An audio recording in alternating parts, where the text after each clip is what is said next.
Hey there, Private. This is Sergeant ASMR, and we're here with another episode of my wet, hot American boutique guitar pedal pandemic civil unrest summer.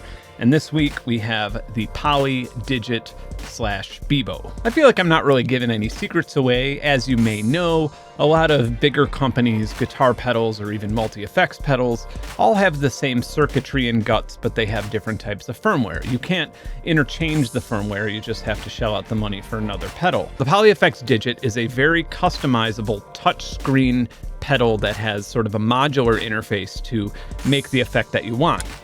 Now, the Poly Bebo, on the other hand, is pretty much the exact same device, except that it's more of an experimental effect generator or a synthesizer. So if you're asking yourself which one of these pedals is going to be better for me, the answer is yes, because you can just swap the firmware with this one piece of hardware. In fact, you don't even need to power the unit off and on again. You can do it within settings. It takes about a second. Ladies and gentlemen, let's make some noise for the Poly Digit / Bebo.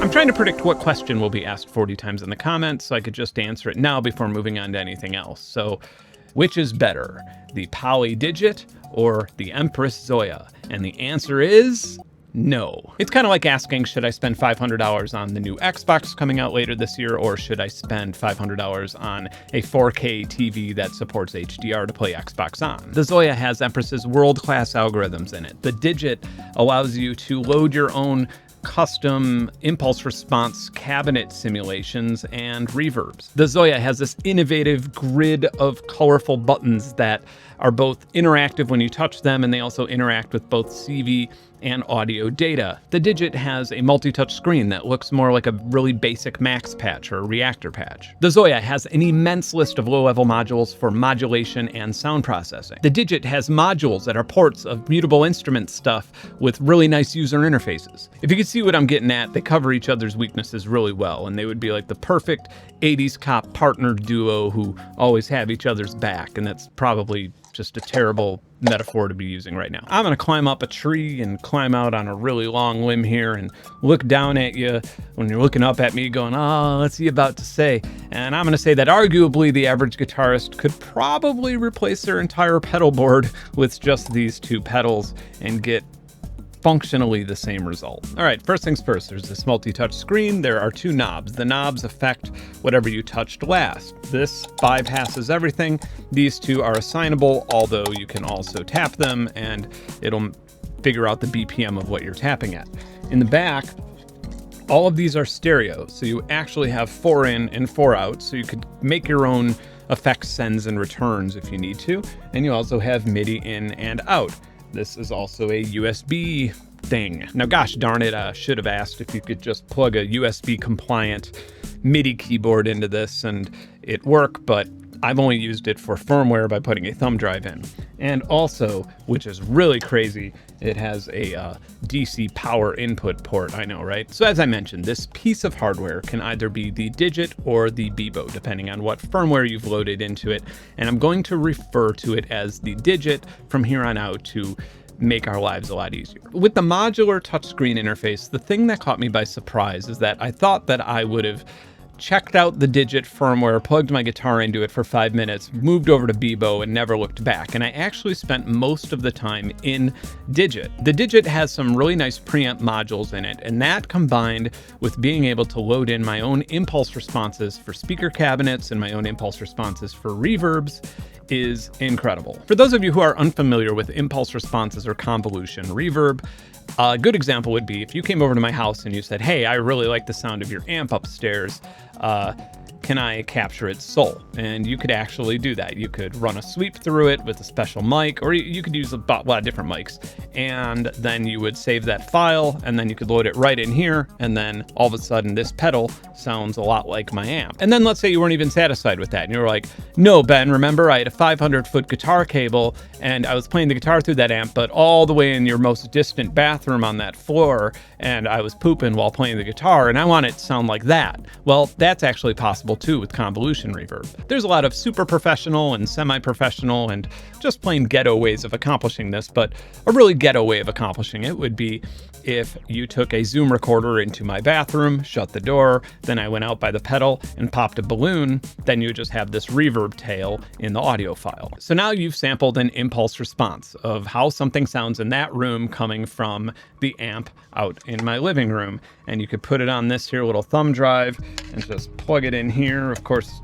I always get this wrong every time I plug in a USB. And now you can recreate that sound pretty damn accurately right here on this pedal. Over the years, I've heard of some other pedals that were like DIY projects where you were able to load your own cabs and stuff, but this is the first one I've ever owned. This is the first time I've ever tried it myself in a pedal, and it works phenomenally. But you could open this up way beyond just emulating the reverb of a space, and for example, record a coin spinning on a table, and then tell the pedal that that's actually reverb, and now you have this really odd sound that sounds like a reverb mixed with granular synthesis mixed with a vocoder. It's crazy. A question that I've been asked quite a few times and that I've seen a whole lot on the internet is people saying, is there a Clouds guitar pedal?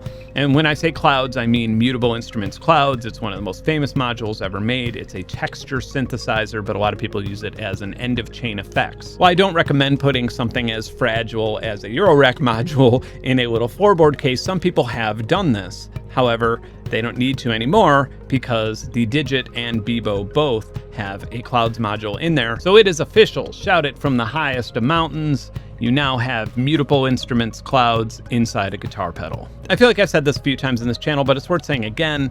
If you don't know, a lot of Mutable Instruments modules have open source code that can be freely used by individuals or companies, and so there's nothing ethically wrong with putting Clouds or a different type of Mutable Instrument module inside a different module or a different piece of software or guitar pedal in this instance. So here is the Poly Digit, and there are no modules loaded on it at all. And you'll notice throughout this video that I'm using a little Wacom stylus with it.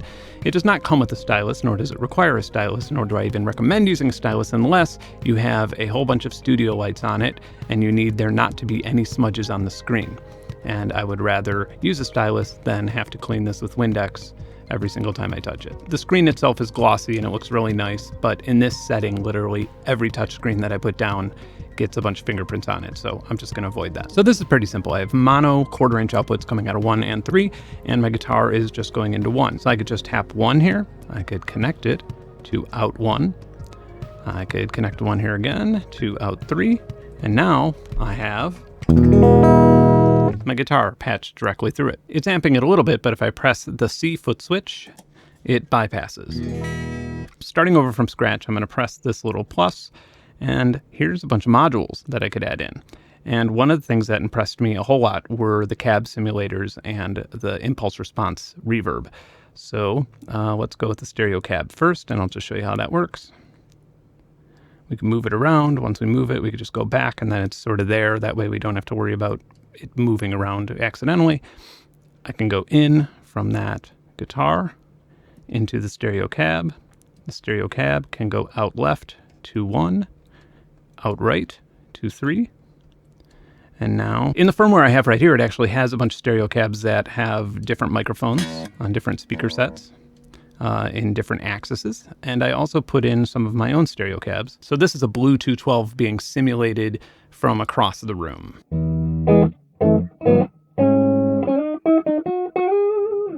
Sounds really, really good. All right, so here's like a little cab reverb preset that I made, and I have a preamp emulator going on. That goes into a mono cabinet simulator using an impulse response, and then that also goes into an IR reverb, which is triggerable with the A switch here. So let's hear that. Not only do the cabinet simulations sound good, but the preamp modules actually sound really good too. Let's bring in some of that reverb. Yeah.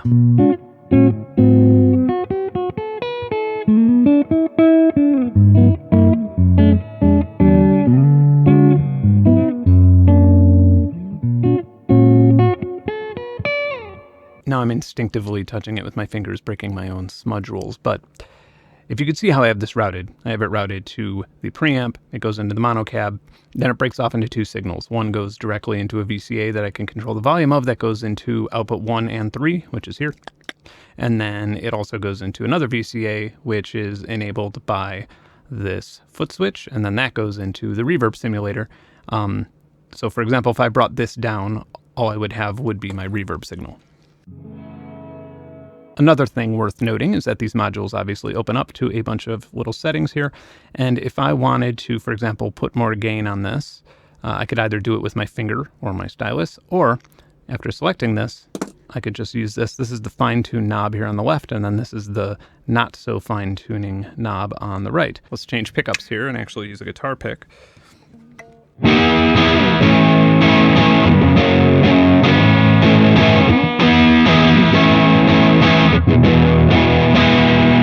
As I mentioned before, you could import your own cabinet impulses, but you could also import your own reverb impulses, which is incredibly powerful. And you could do mono impulses, stereo impulses, or quad channel impulses, which I've not even used yet because that's so overboard for a pedal, but so powerful too if you're using a surround sound system or if you're using multiple outputs. But yeah, quad IR cab and quad IR reverb. That's nuts. So of course I've installed a bunch of non-traditional weird reverb impulses, and let's play with some of those.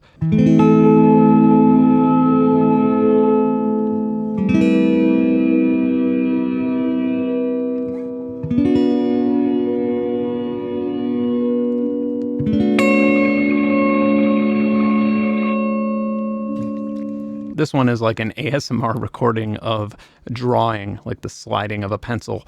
And these always sound really cool with harmonics too, because there's, I guess, more of a percussive hit with them. Actually, I'm going to lower the dry signal down a bit lower so we could hear more of the drawing sound.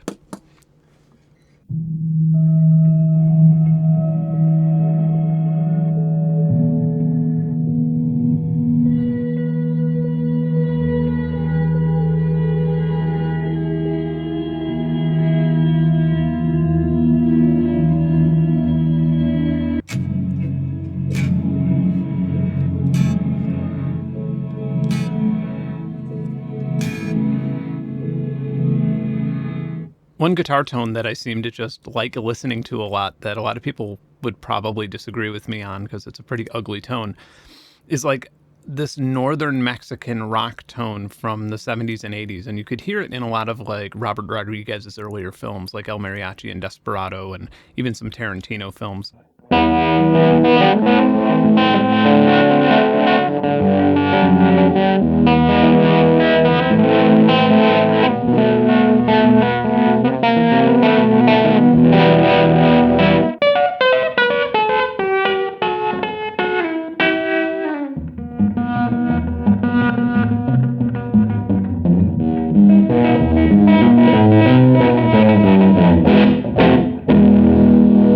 I'm making a very oddly routed, weird delay patch. And by the way, the delays can be very, very short to where you can actually make modulation effects quite easily on your own.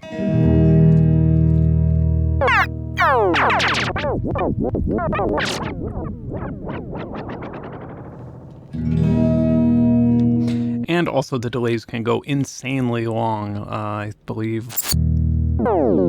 Jesus. So 32 seconds of delay. I'm just going to go with like a 6-second delay. Let's try that. I'm just going to set some random parameters here and see how we sound. Wish me luck.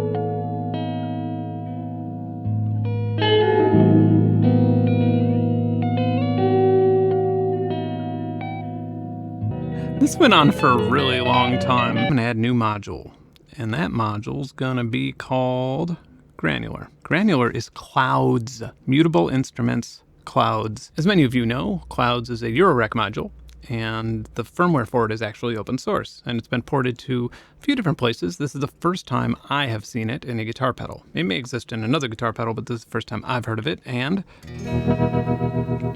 we have Clouds. For those of you who aren't familiar with the modular version of Clouds, it's a widely popular texture synthesizer, but a lot of people use it as like an end-of-chain, really creative delay and reverb pedal that's highly modulatable. And so, for example, if I play this little, I'm just going to play 2 strings really fast and I'm going to freeze it.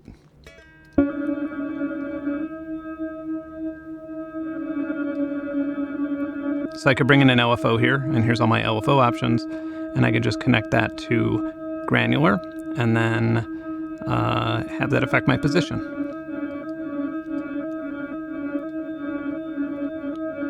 And then I could have, affect the speed and everything else. Of course, the pitching is there as well.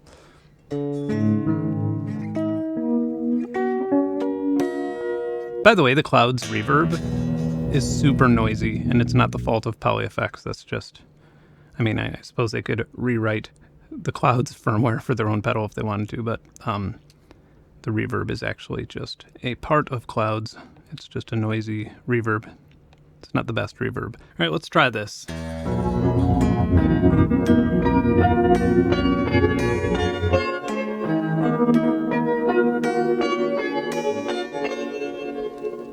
Let's try freezing these now.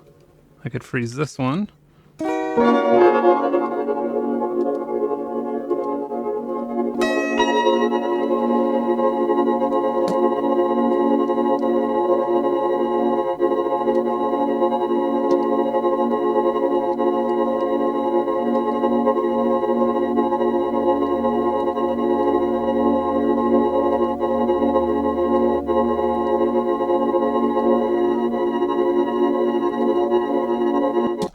Now, if you're watching this and you're thinking to yourself, this pedal wouldn't be fun and I wouldn't be able to do much with it, then you don't have a soul. But I want to show you something even crazier. I'm going to go to settings and I'm just going to go change to Bebo. And now we've just changed devices to an entirely different one. It's the same sort of interface, but it has entirely different modules. Bebo is more of a synth generator.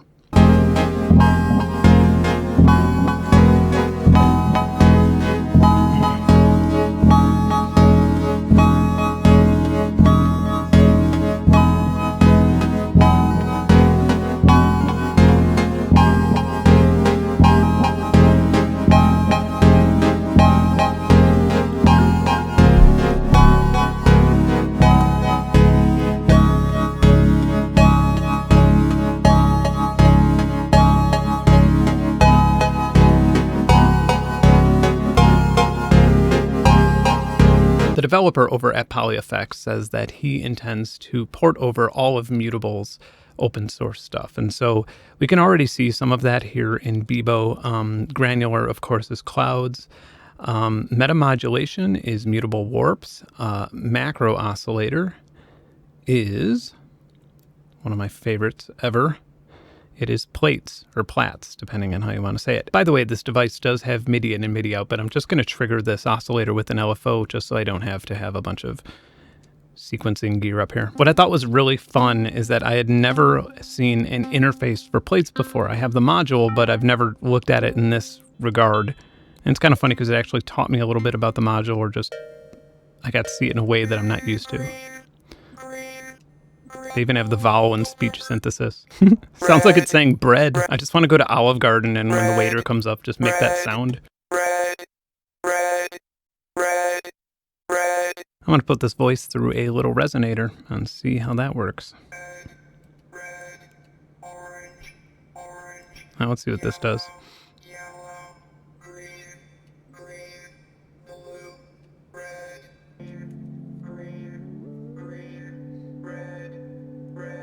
I'm just going to have this play particle noise because that'll be neat.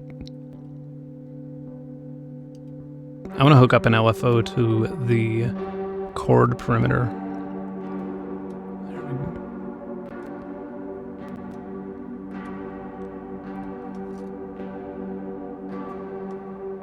Yep, I'm a fan. I cannot wait to see the module library grow for the Bebo firmware side of this device. It's going to be really, really crazy. It already is really crazy, obviously. It's a wonderful pedal. I'm happy. I have a few complaints/requests. I would have really liked to see some ADSR envelopes in that modulation. I would have really liked to see a sample and hold module. I would have really liked it if I could connect different modules by using the multi-touch. Oh. You know, it's funny, I used to get so excited about firmware updates, just getting new features and things I already own, and then I started a music gear channel. Seriously though, you can't make this stuff up. Most of the things I would have requested or complained about have just been fixed with the firmware update after I recorded that. So like I said, I actually think I'll be using the Digit more. I really like the idea of possibly importing drum sequences as different reverb impulses and then assigning them to pedals to enable and disable them and creating big rhythmic texture things. Somewhere on a hard drive, I have loads and loads of really crazy speaker and cabinet impulses, and I can't wait to load them on this pedal. And again, I have to give props to Poly. The preamps on this thing actually sound really good, and you just don't expect that from a pedal that has a touchscreen modular interface. Now, the Bebo firmware, on the other hand, is really fun. It's still rough around the edges. It's still a pretty new thing, and it's getting a lot of updates. I don't really see myself wanting to hook up a MIDI keyboard to it, but I also don't want to hook up a MIDI keyboard to the Zoya either. I feel like I'd rather both of these pedals just be their own little generative machines, and like I mentioned earlier, hooking one up to the other is going to lead to a really amazing experience. Also take that with a grain of salt. I don't exactly have a shortage of synthesizers around here, and honestly, if I'm going to be using a touchscreen for hours to create some sort of massive synth ensemble, I'll probably use my iPad. The Digit costs about $400 US at the time of me making this video. And for a multi-touch modular create your own multi-effects pedal made by a small boutique company, that's actually a lot cheaper than I thought it would be. For comparison, the 5 or 6 year old Eventide H9 Max cost, I believe, $700. It's nowhere near as customizable. It doesn't have a touchscreen. Obviously, you need an iPad to be able to even tweak the settings in there. And yeah, I actually have a lot of crazy, deeply customizable pedals that I'll be covering in the next month. And the funny thing is that none of them are comparable to each other. Like, each and every one of them has their own individual territory and usefulness. And I hope that this style of pedal is a trend that keeps going on, because the end result is having a pedal that you never get bored of. Even if you don't like creating presets yourself, you could still download an infinite amount of them and always have new material to play with. I'm kind of bored with the way I'm ending videos, so I think I'm going to try and impersonate Ben Shapiro and say it really fast and autistic. All right, if you like this video, you could just subscribe to the channel. You could click the little bell icon down there and it'll give you a notification every single time something new is uploaded. You could leave me a message in the comments and let me know if there's anything you want me to cover in the future. And if you want to learn a bunch of stuff and get really smart for less than $20 a month, or even get a free trial and support this channel in the process, there's a little referral link down there that has a curiosity stream link, and you could click that and it's awesome. Bye.